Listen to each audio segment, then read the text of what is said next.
तो अस्सलाम वालेकुम, welcome to my mini vlog. आज का मेरा व्लॉग शुरू हो रहा है मेरे सोने से। इधर मेरी मम्मा ने मेरी वीडियो बनाई तो मैं उठ के बैठ गई और उठते नजर आया मुझे एक दुपट्टा, जिसको देख के मैं बहुत खुश हुई। और इधर मैं दुपट्टा पहनने की सेटिंग कर रही थी, जो कि मुझसे नहीं पहना जा रहा था क्योंकि मुझे पढ़नी थी नमाज।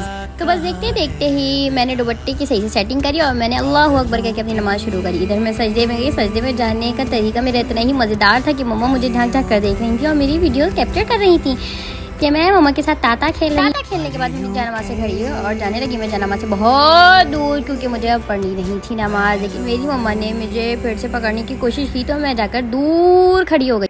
लेकिन मम्मा तो मम्मा होती है, मुझे पकड़ कर ले आई हूँ। मुझे कहा चलो सकीना दुआ। अब जैसे ही मम्मा ने कल मुझे दुआ मांगना सिखाई थी, मैंने जल्दी से दुआ मांगी। और दुआ मांगने के बाद लोग इस तस्बीह को पढ़ते हैं, लेकिन मैं इस तस्बीह के साथ फ़कत और फ़कत खेलती हूँ। बस नमाज़ पढ़ने के बाद मेरी मम्मा मेरी अलमारी सेट कर रही थी तो उसमें मुझे नज़र आया एक प्यारा सा मखना, जो मैंने मम्मा को पीछे लग लग के कहा मुझे पहनाओ, और अब पहना ही दिया है तो मुझे गई लेके चलो। मम्मा ने ले जाने से इनकार किया तो मैं रोने लग गई और रोते रोते मैं मुस्कुराई क्योंकि मम्मा ने कहा आओ सकीना चलें। तो बस मेरी मम्मा ने हुक्म दिया कि सकीना लेकर मैं जाऊंगी, लेकिन सीढ़ियाँ तुम खुद उतरोगी क्योंकि तुम हो चुकी हो बड़ी। क्या कोई इतना भी जालिम होता है। मुझे नीचे आकर बहुत मज़ा आया क्योंकि मेरे हाथ में आ गया था एक डंडा, जो कि मैं स्टेप पे जोर जोर से मार के स्टेप को मैंने कर दिया बर्बाद। और मेरी मम्मा ने टप हटाया तो मुझे नजर आया ये हादी। अब मैंने लगाई हादी की पिटाई और कहा उठक बैठक करो। अब हादी इधर उठक बैठक कर रहा था कि मुझे नजर आ गया मोहसिन।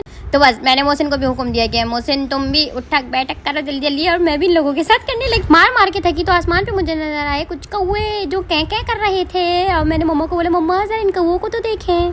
मम्मा ने कहा बहुत एंजॉय कर लिया सकीना तुमने, अब हुआ तुम्हारे खाने का टाइम। जितनी देर में मेरा खाना बना मैंने किया कमरे का ये हाल।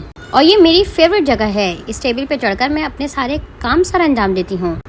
और हाँ, ये जो मेरी मम्मा दिखा रही है ना, ये एक बैग, ये हमें किसी को देना था आज गिफ्ट, जो मैं अलमारी से निकाल के लाई और मैंने लाकर इसको इस तरह से लावारिस फेंक दिया।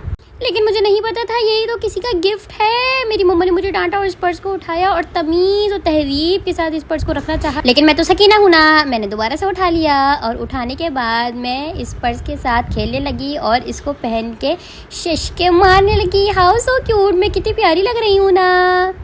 अब मैंने हाथ में ये पर्स पहन तो लिया है, लेकिन मुझे समझ नहीं आ रहा है ये हाथ नीचे कैसे करूं, क्योंकि मेरा दिमाग तो ये कह रहा है अगर मैंने ये हाथ नीचे किया तो ये पर्स गिर जाएगा। मेरे बाबा के दोस्त करके आए थे उम्रा और उन्होंने हमें दिया था तबर्रुक। उस तबर्रुक के साथ मैंने ये हाल किया कि उसकी शॉपर को खाली करके सब चीज़ें इधर उधर फेंक। तो बस ये हाल देखने के बाद मेरे बाबा ने मुझे पकड़ा और पकड़कर बेड पे लिटाया और मम्मा से कहा चलो तुम सफाई करो। उधर मेरी मम्मा कर रही हैं सफाई और इधर मेरे बाबा मुझे लिटा कर प्यार से दिखा रहे हैं ये प्यारा प्यारा कार्टून। मिलते हैं नेक्स्ट व्लॉग में, बाय बाय। जाते जाते मेरे बाबा और मेरे लिए एक लाइक करके जाएं।